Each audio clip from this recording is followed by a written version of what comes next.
my grandson is playing goalie on Saturday. Yeah, Saturday. So it's a big deal for him. So he invited me. So now I have to go. He's the one that wants a ball. That is funny.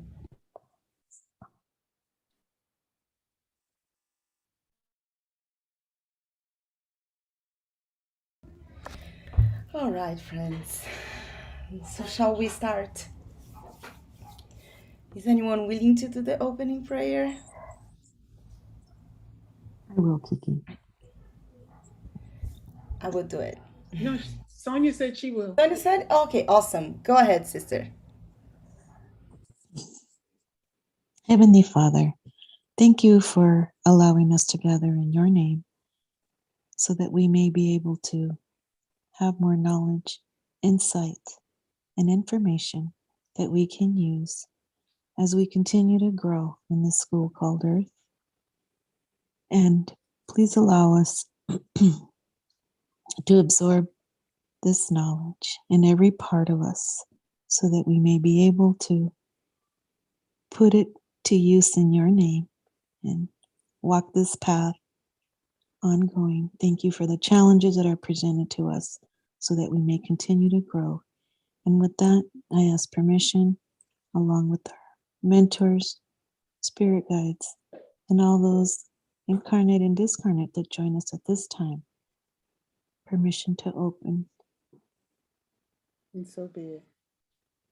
and so be it. And so it is. All right, friends. So today we have a very interesting topic. Well, as always, I think I should do something about it because I keep starting with the same with the same way. I just want to do presenter view because today is really very technical and I just want to make sure that I don't lose any part. We will be talking about the universal fluid, not this one. Yeah. You should be able to see my slide right now, right? Mm-hmm. Okay, cool. Yes. All right. So, um, let's go to our journey. We are already almost in the middle of that. So today we'll talk about universal fluid. And again, quick recap for us not to forget about everything that we've been learning so far.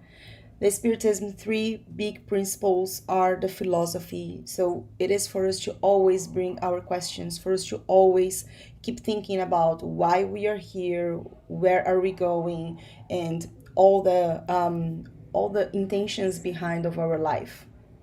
The science, which is really the way that we understand matter and how we can use science in favor of the humanity. Very very important pillar. I know we are always spiritists here, or we are trying to learn about spiritism. Let us never forget that science is a very very important pillar of everything that we study, as well as religion. We know that this is a doctrine that brings us those perspectives of what are the consequences of our decisions. And in terms of how we combine all of this is exactly what will help us to evolve.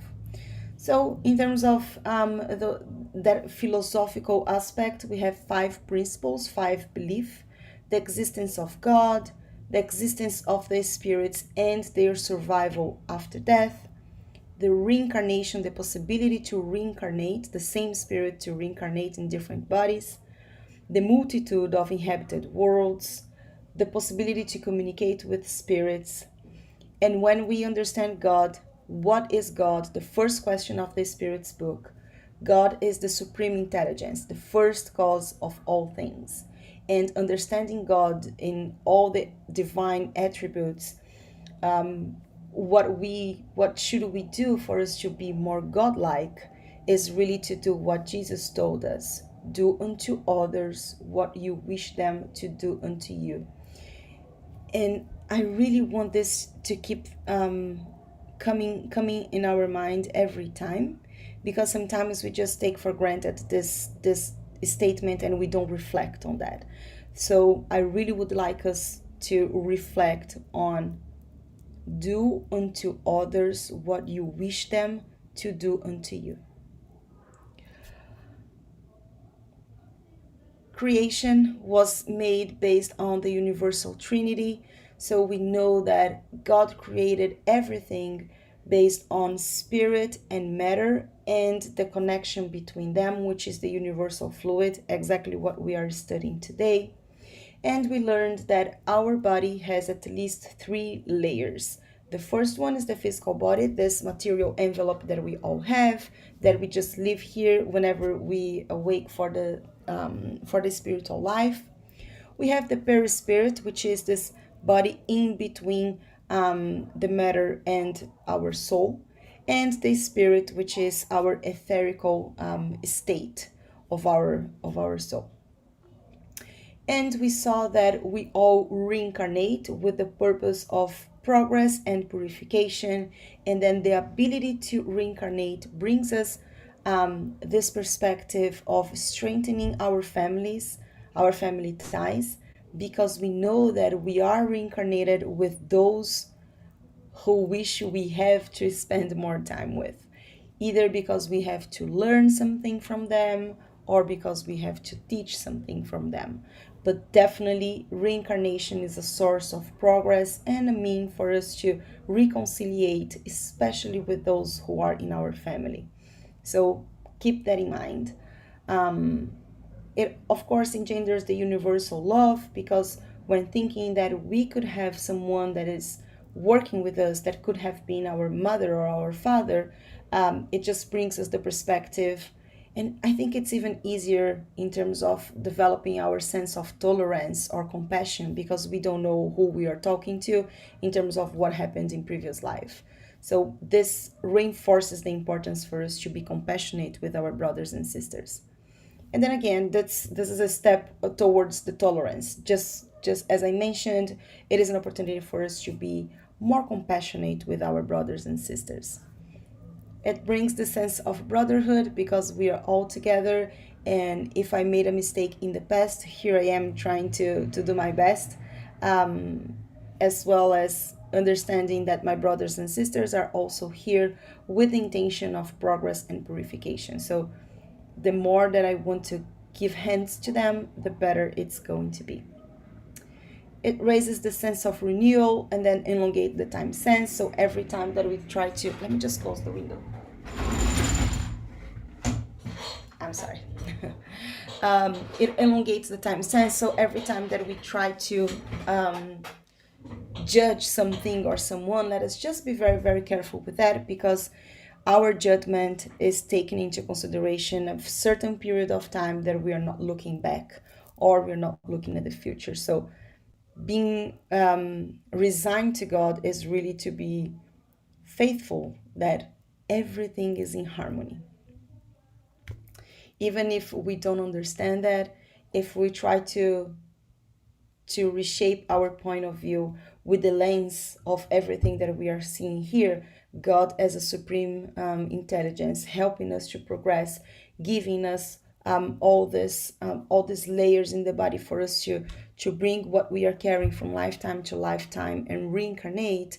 This helps us to get a better understanding and hopefully calm our heart to some things that sometimes it's difficult for us to understand. We talked about the multitude of inhabited worlds, so we learned that all the planets in this space are inhabited in some form or shape. And we know that every planet fits with the purpose of its inhabitant needs for progress.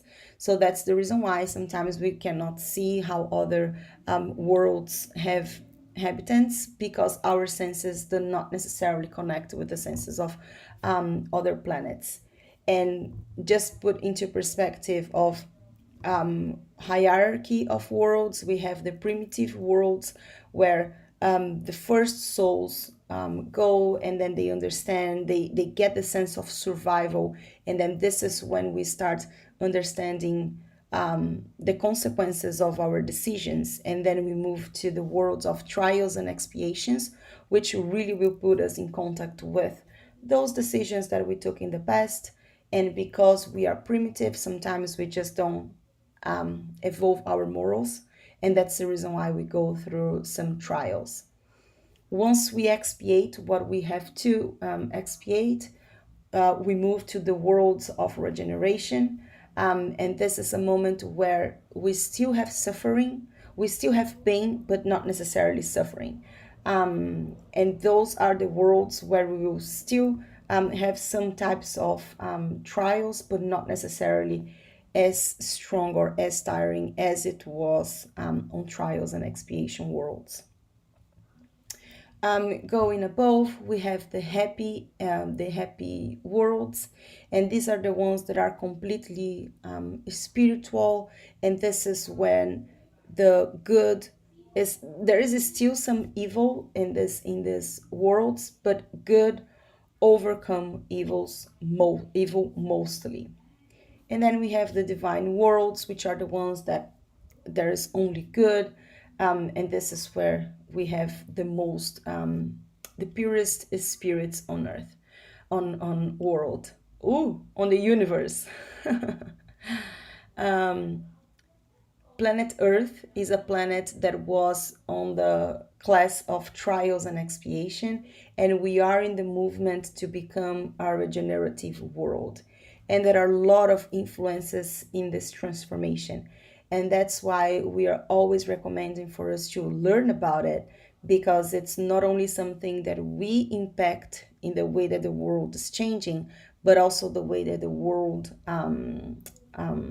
influences on us and on our life. So I mentioned the books that Manuel Filomeno de Miranda wrote through Divaldo Franco. So the first one was Planetary Transition, Planetary Transition, where he explains to us why we are going through all of this and how. Then we have a beautiful book, The Dawn of a New Era, explaining to us how things are shifting. I know that sometimes it's hard for us to think about shifting the evil with the good, but this is really helps us to see this perspective that things are getting better. And then the third book, In the Path to the World of Regeneration, it is the last one from this until now, where he brings to us how much how much this pandemic is influencing on our lives. So very interesting books for you to read. And then last 2 weeks, we discussed about the ability to communicate with the spirits and the importance for us to take that seriously. We learned that mediumship is a faculty that is inherent to all humankind. So all of us have it. All of us can develop it, and it's on us on how we want to use that, because it's very important that we understand how to address that capability.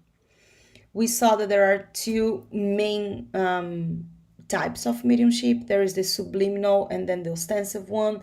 The subliminal is the one that is more subtle, and then not necessarily we can perceive that the medium is receiving those influence. And then we have the ostensive, which are the ones that are more specific, and we can see that there is a mediumistic factor happening.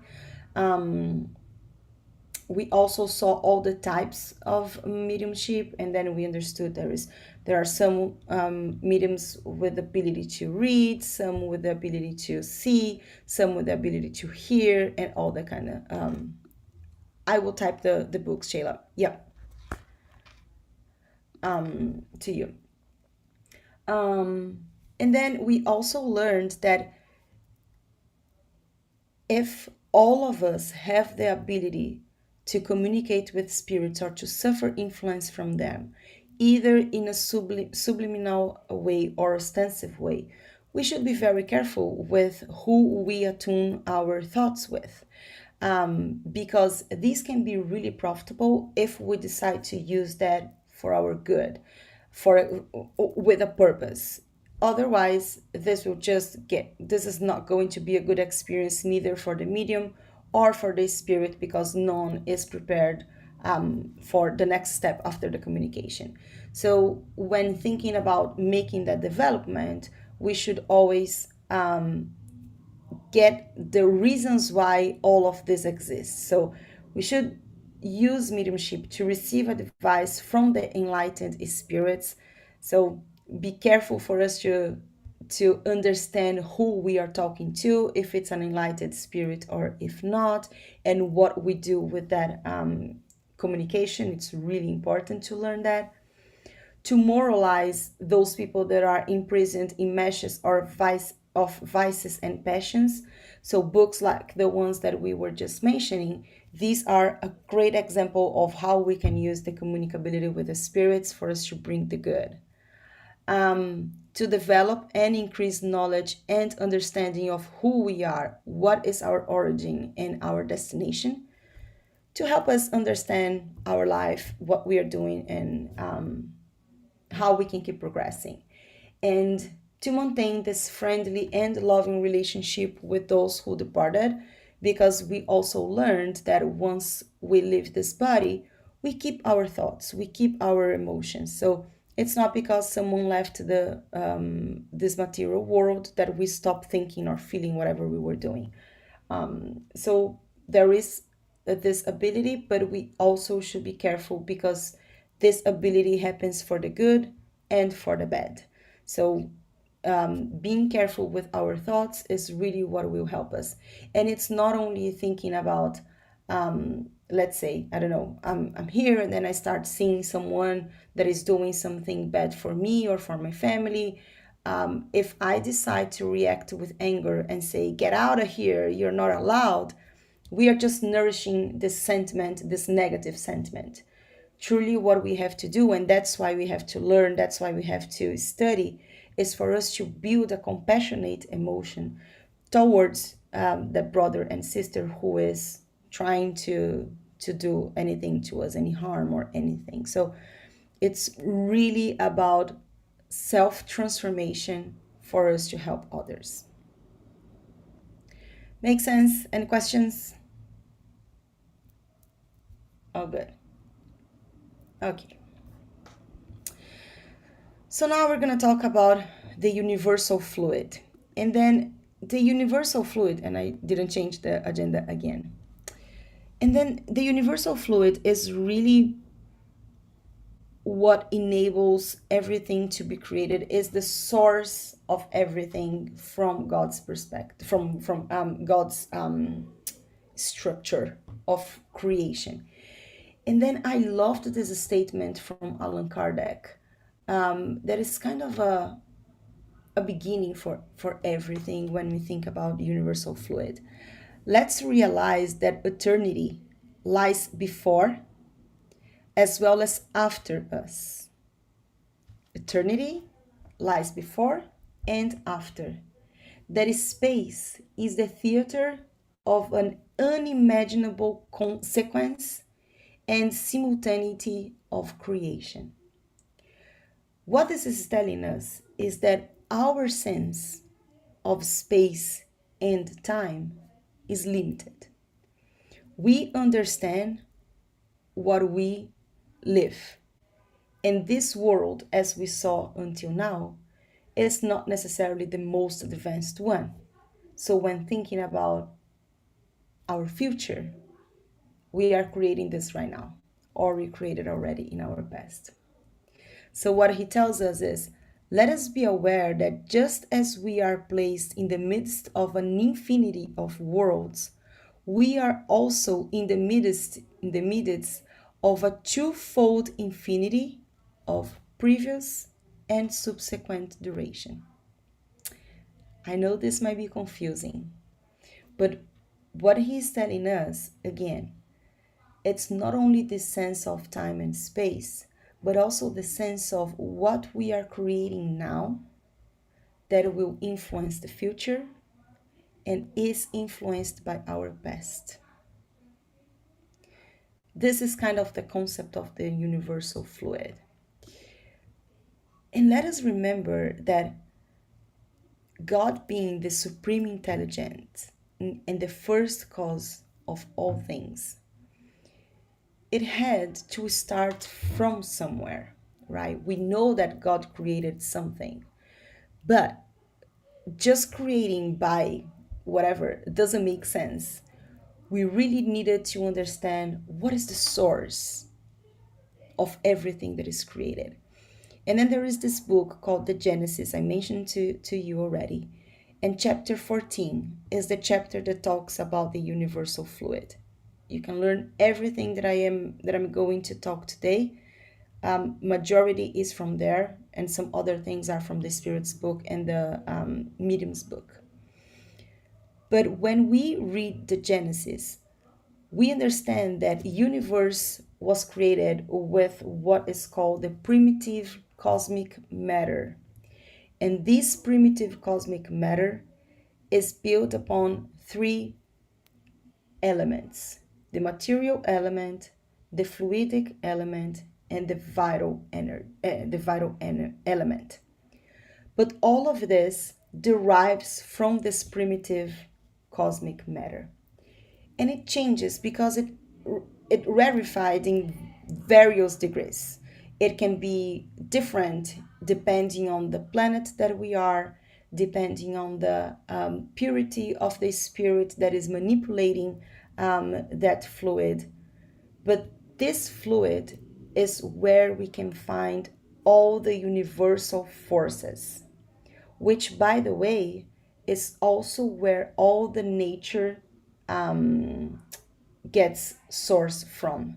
And it's beautiful because Allan Kardec says that the fertile mother of all things, the first grandmother, and what it's more, the eternal generatrix. This is how he refers to the universal fluid.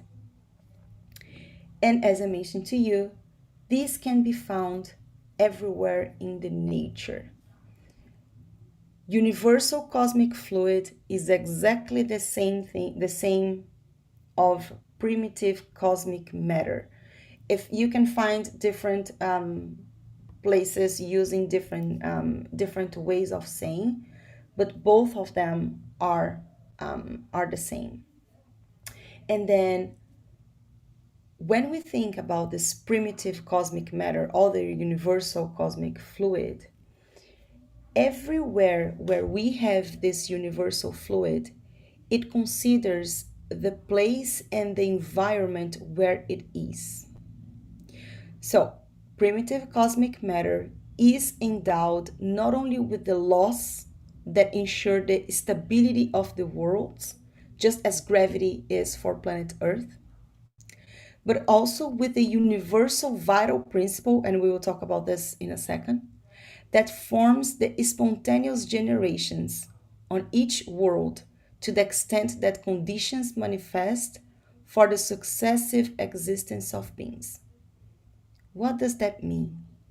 This means that the universal fluid, by interacting with the plans of evolvement, the plans of purification of each world, will create the environment that is necessary for the inhabitants. Just as we learned when we were discussing about the difference in worlds. So I built to myself, so the next slide is not about what we saw in any book, but this is my interpretation for the universal cosmic fluid. I understand it. Oops, let me take all. Oops, no.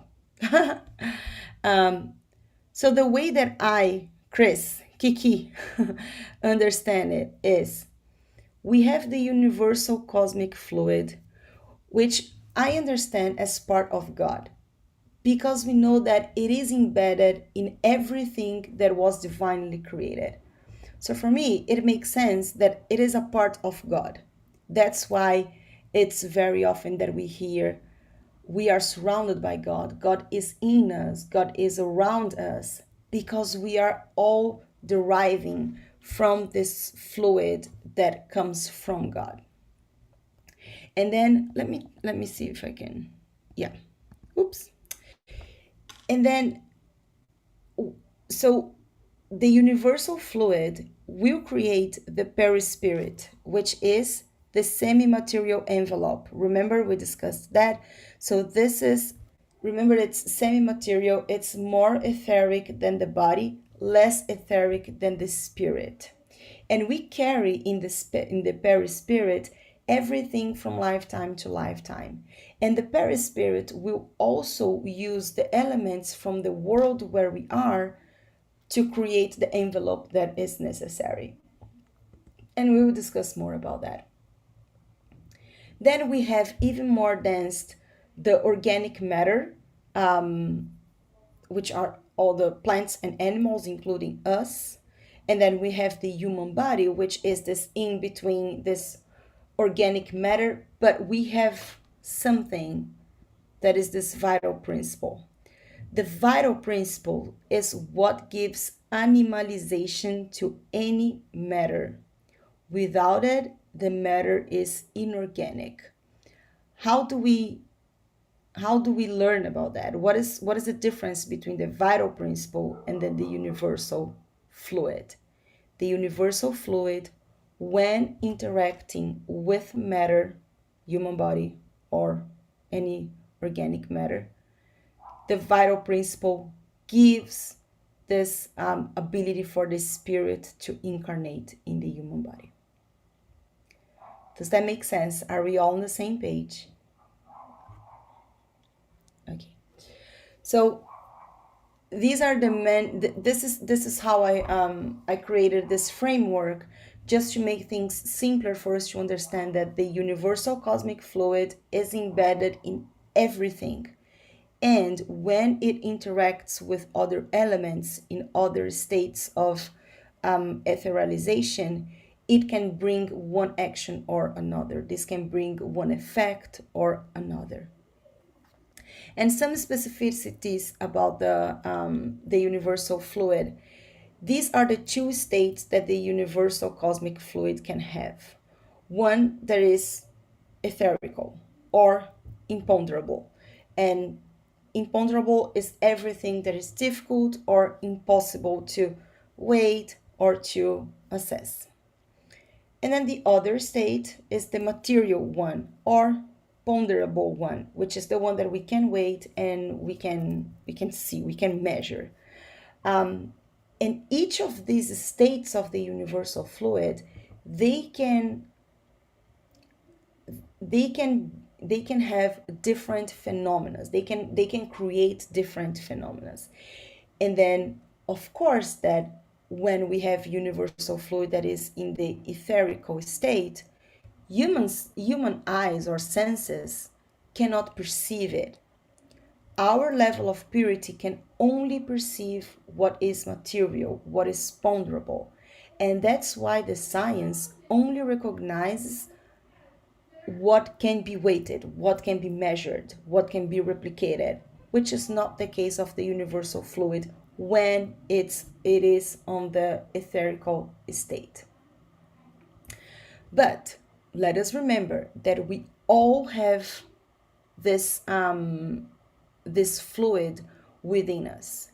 When we are in the incarnate state, we have domain and exclusive understanding of what is material. And when we are in the spiritual atmosphere, everything is on the etherical state. So when a spirit is in a discarnate state or in an errant state, remember that we discussed that the spirit in errant state are spirits that are in between incarnations. So spirits in an errant state, they can only perceive and only work on etherical fluids. But of course, that even in the etherical state, they the fluid can assume different forms. And this can go over thousands and thousands of transformations that can create new elements. Every transformation of the fluid, of the universal fluid, will will create some different phenomena. But all of that proceeds from the same principle. Everything is endowed with the most special property. And that's why we keep saying that all of us have all the solutions that we need within us. It's just that our thoughts and the way that we are dealing with a situation, we are changing the fluids of our thoughts into many different states. So it is up to us to decide if we want to have a colorful or a purified fluid, or if we are generating dense fluids. And we all already know what type of energy creates what type of fluid. Allan Kardec tells us that the spirits can see how everything changes, and they can create combinations just as we do in a chemistry lab. They can manipulate. Of course, that it all depends on the level of purity of the spirit, but they have the ability of manipulating those fluids. That is how we start understanding the passes. That is how we start understanding when a mentor is calming us down whenever we are in a situation of fear or angry. This is how we enable things to happen in our environment. Again, not necessarily perceptible to our senses, but definitely perceived by our perispirit. And that's why we should always be careful with where we are, what type of environment we are, because among all the fluids, we have the most intimate connection with that specific environment or effect or phenomena that we are being exposed to. So we should be careful, because this can change. So as we were saying that the fluid can assume different forms, this is just like water. Water is a great example. We have water in a solid state, in a liquid state, or in a Gas. thank you, or in a gas state. So Allan Kardec tells us the solidification of matter is in reality only a transitory state of the universal fluid, which can return to its primitive state when the conditions needed for cohesion cease. And this is exactly what happened when we have to travel from one world to another, because when you are in an environment that let's use the example, like a fish needs to live in a water. A fish cannot live in the air, or a bird cannot just live in the water. You know what I'm saying? So the body assumes, or the body that we envelop our spirit will assume what is necessary to live and breathe in that specific world. And this is, Allan Kardec tells us again in the Genesis, one of the most important products of the cosmic fluid is the perispirit. This is a condensation of the fluid around a focal point of intelligence or soul. Remember that when we were discussing about what is a spirit is the intelligent principle. Perispirit is one of the most important products of this universal fluid, because this is what will enable us to assume the body that we have on Earth or any other world. So again, the more purified we are, the more etherical is the state of our universal fluid. The more material, more dense, and then This is what enables spirits from high order to assume bodies to get into lower order places, or even reincarnate whenever necessary. But one thing that is very interesting that I just wanted to let you know is that, let's say that someone has been beheaded, and then this is what this person wakes up in the spiritual world, is still with the sensation of being beheaded. Until this spirit keeps in its mind that he or she was beheaded, this is the form that this spirit will assume for others.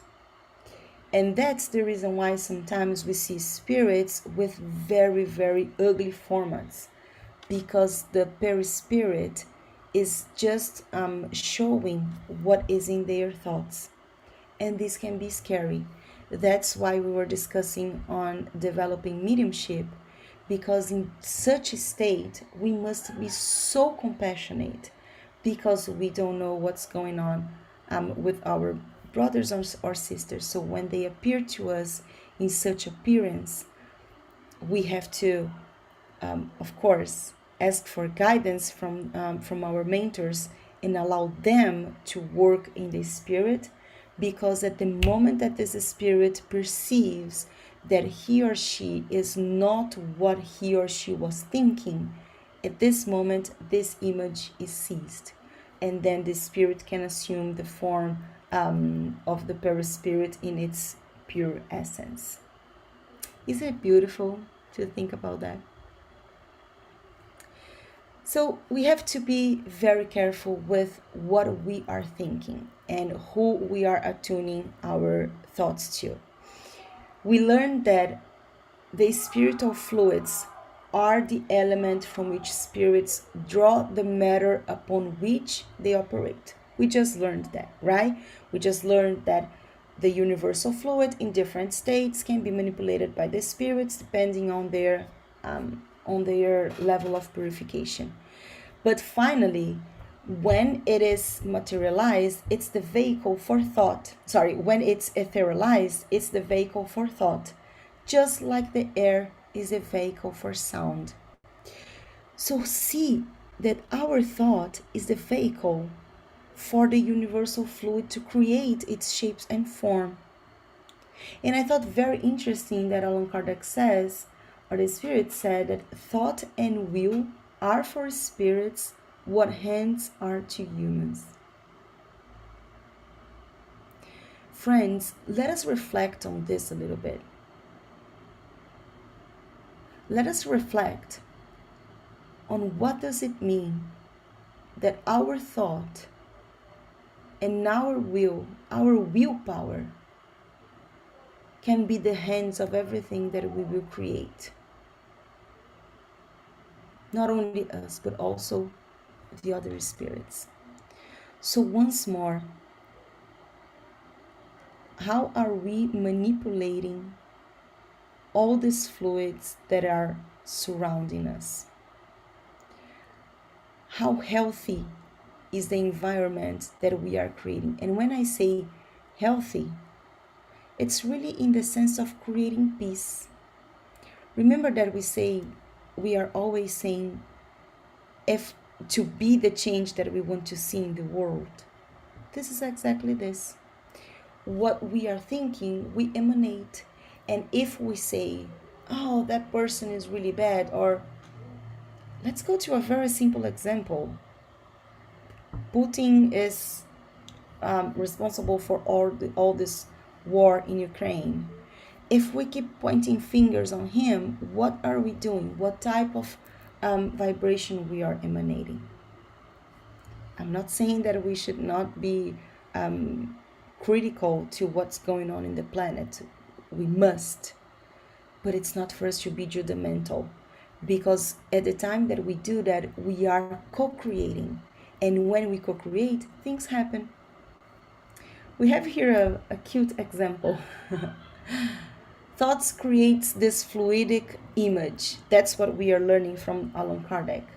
Our thoughts create this image, just as we learned about the beheaded person. It is reflected in the perispiritual envelope as in a mirror. There, it takes on a body and photographs itself somehow. So we have this beautiful pig thinking, I'm pink, therefore I'm a ham. What is this pig creating in his perispirit? That he is a ham. So what happens is that, sometimes when we go to people that they know things about us, or fortune tellers, those are things that we are imprinting in our mental environment. And that's how some spirits can know the most secret things about all of us, because our soul is reverberating our thoughts in form of fluids. Again, it's imperceptible to us, but spirits can see it very easily because it's the same sense. They are in this etherical level. And then, of course, that whenever we think about something, we can change that format. We learned that we can change the format of the fluids. But the important thing is how we are changing that. Are we changing from the inside or from the outside? If I say, I want to be a more positive person, but then this comes only from my face, it doesn't go from my heart, it doesn't make sense, because those fluids, they don't have any special label. This is good fluid, this is bad fluid. It comes with our intention. And then Allan Kardec goes further. Our thoughts, these fluids, they become this force for transmissions. It's a propulsion. So depending on what we create, this moves us forward or backwards. So that's why we say that Moses, when we think about the evolution of humankind, Moses came and introduced to us boundaries of respect. Then Jesus came and taught us about that respect with love. Be compassionate to your brothers and to your sisters. And now we have Spiritism teaching us to transform ourselves, to evolve through transformation. So that's why it is really important that we be aware of which type of emotion we've been carrying in our heart. So from a moral standpoint, are we carrying hate, envy, jealous, pride? And sometimes we don't even assess that. We don't even realize that we are being prideful. And that's why I always like for us to reflect. St. Augustine taught us for us before we go to sleep to reflect on how was our day, which were the things that we did that we are happy about, and which are the things that we want to transform. This is the moment that we are in connect with our mentor. And this is the moment where we will start having thoughts about, maybe I could have done that a little bit different. Or why am I so worried about this issue? Keep asking. That's the philosophical part of the Spiritism that we should never lose sight of. Why? Why? How? Ask questions to yourself, to your mentor, with the best of your intentions, of course, not only out of curiosity, but out of the best of your intentions, because we are learning, friends, that our intentions is what form and transform everything. Our body, our environment, our atmosphere. And that again it is important that we understand what is the air that we are breathing. What do we do when the air is, I don't know, contaminated? We cleanse it. We purify the air. But we do that by destroying the concentration of all the tox, toxic, tox, toxic elements or miasmas, by expelling everything that is bad, everything that is bad for that emanation. So then we get a healthier. And this is exactly what our life is about. It's about us being able to expel that fluids that are deteriorating our progress. Fluids are combined due to the similarity of their natures. Dissimilar fluids repel one another. So if we think that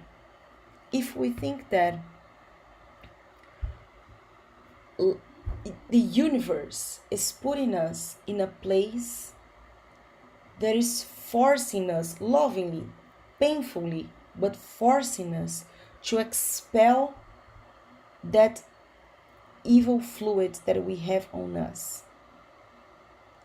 If we are in this movement of cleansing, it is natural that we find challenges to create the environment that we are still looking for. I'm still looking for to live in a peaceful world while I'm working for me to to create peace in my heart. You see that things are connected. Now, if I am able to transform myself and create a peaceful environment within my heart, undoubtedly I will live in a peaceful environment.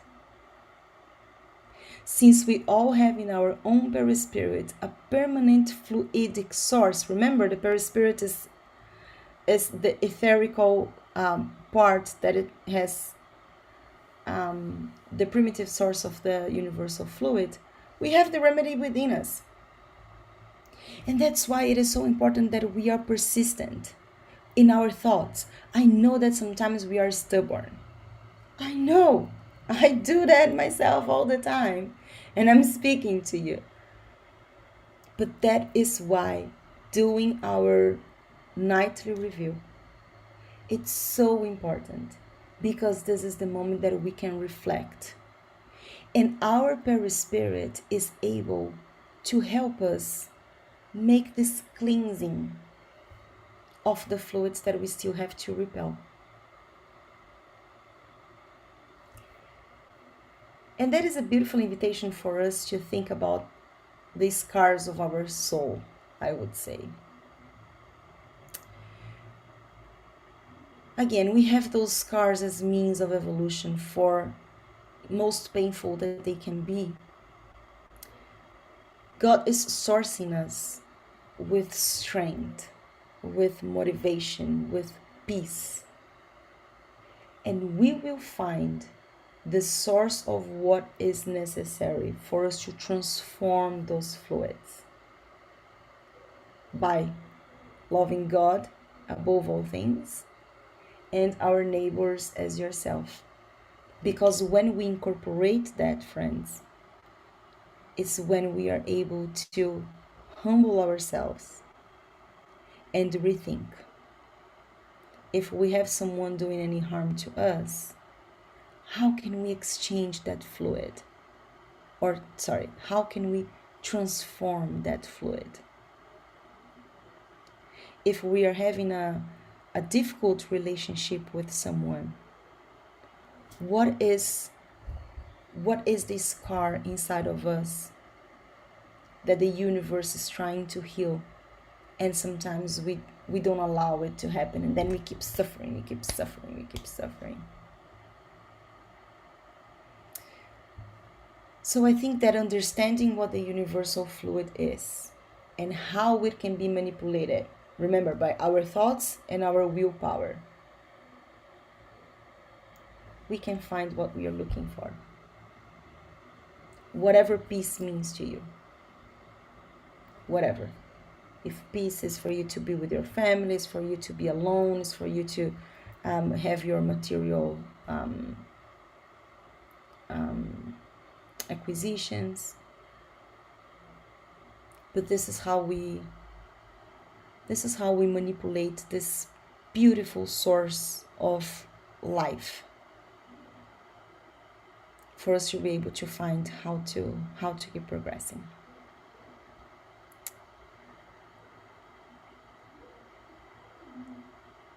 I think that I just wanted to finish with a thought that Emmanuel brought to Chico Xavier, for us to learn how to discipline ourselves, how to discipline and to educate our thoughts and our will.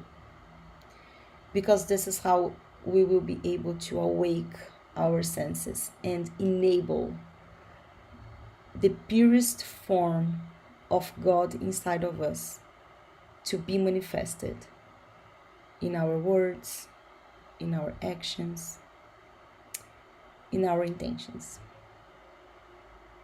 And then we'll be full of love and peace, hopefully. Questions, friends? Comments? I think it's an intense topic. This one. You know, the fluidic in how do you say that? The fluid Fluid. that is in the universe that everything is created from. I this is like you were saying, is a way of seeing that God is in everything because that's where it all comes from. But it took me a minute to kind of understand how that kind of works or transpires to the world, the planet, us. It. I don't think I got it all at one time. I put it that way. All in, listening to it just once. Sister, I think it's such a complex Hmm. it's such a complex topic. And of course, I mean, it's a whole chapter, and this is a type of chapter that we have to read over and over. Hmm. And that's why I try to be as ludic as possible, to try to bring a little bit more of how applicable the fluid can be. But I totally agree with you. I mean, it's not, that's why we have to keep reading Reading, yeah. and revisiting. And I really like the illustration of the perispirit and the body and how because it took me a minute to learn that one as well, the perispirit and how everything is in that you whatever you bring in it's in the perispirit that Yeah, is connected to the body because we're not the body, exactly. we're the spirit, but it's hard to separate those two because this is what we're animating is the body. Exactly. So, but if you think about it, if once you die, are you still there? No, you're not the dust, the bones. Exactly. And Gina, if anyone spends a little bit more time on reading the Genesis, it's really interesting to see how our body gets inanimated, if that's correct, with no life, but still keeping the universal fluid to the point that, because remember that what we are saying is that the universal fluid interacts with many elements and then creates effects, right? Creates phenomena. When the universal fluid is in contact with the body, creates this material envelope. But it's only when we have the element of the vital principle that we can give life. And that's interesting because when we do not have the vital principle anymore, then the universal fluid starts getting etherical. And that's how our body starts degenerating. And then our spirit starts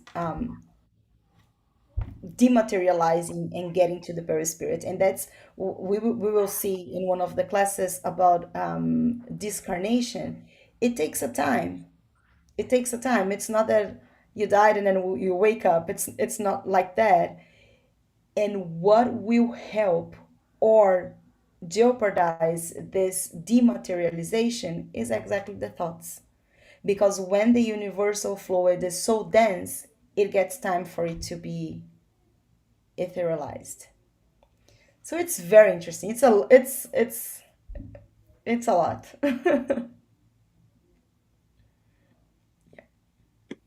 Okay, you It guys, is. don't be shy if you got a question.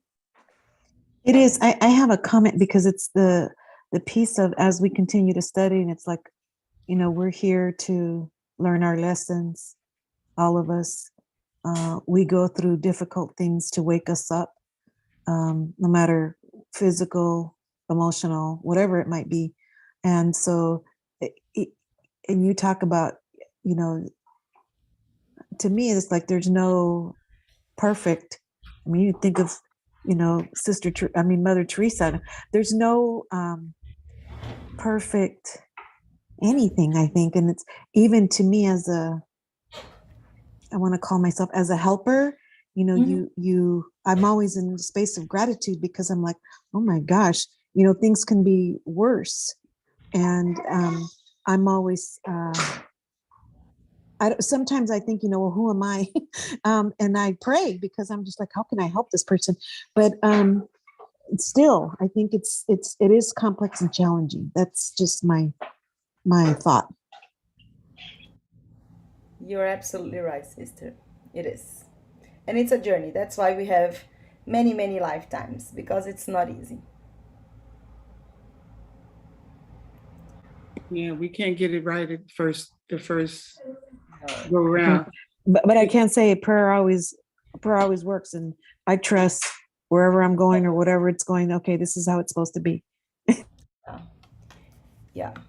And Sonia, I think that you touched in something that is really interesting, and we will talk about this next week about prayers and gospel at home. But whenever we are in an environment that we feel like that there is that dense energy, the fluids in that space is all dense. Remember that we saw that it assumes colors and shapes and even smell. Some people can smell. Um, the prayer is really what will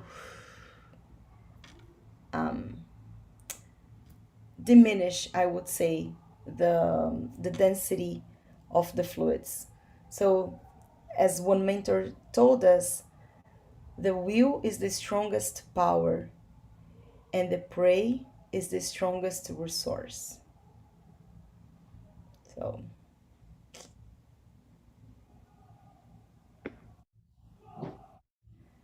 kind of up Yeah, to us. yeah, the will, that's another one, having a strong will and to not beat yourself up because you're not perfect with your will. Exactly. Exactly. Like, do you really want something? Yeah. All Well, right. like they say, you got to be careful what you ask for, right? Absolutely. Mm. All right, friends. Um, I will write down the names of the books. Let me send it here. So it's Planetary Transition. It's the dawn of a new era. And in the path to the world of regeneration. All of them from Manuel Filomeno de Miranda, psychographed by Divaldo Franco.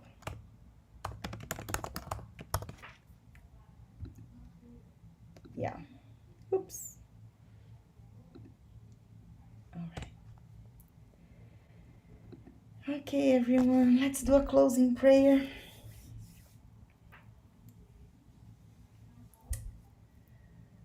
So let us close our eyes And as we are connected with our mentors, with the spirits on high, with the teachers, with Jesus, our guiding model, we give thanks for this blessed opportunity that we have to learn more, to expand our intelligence, to expand our understanding of the universe, to expand our understanding of the creation of the world and ourselves. Because by understanding and by acknowledging, we can decide better. So I pray, dear Lord, that you can help us to keep you inside of us in its purified state, so we can always access our conscience and our thoughts to have better decisions and create the brilliant future that you are expecting from us. Thank you so very much for all of those who are here, incarnate and discarnate. May we all have a beautiful night and beautiful days to come while we reflect and absorb the lessons that we had today. Thank you so very much. We humbly ask for permission to close today's study. And so be it. And so it is. And so, So it is. Thank you, Kiki. Thank you. your Here, friend. eat the salad.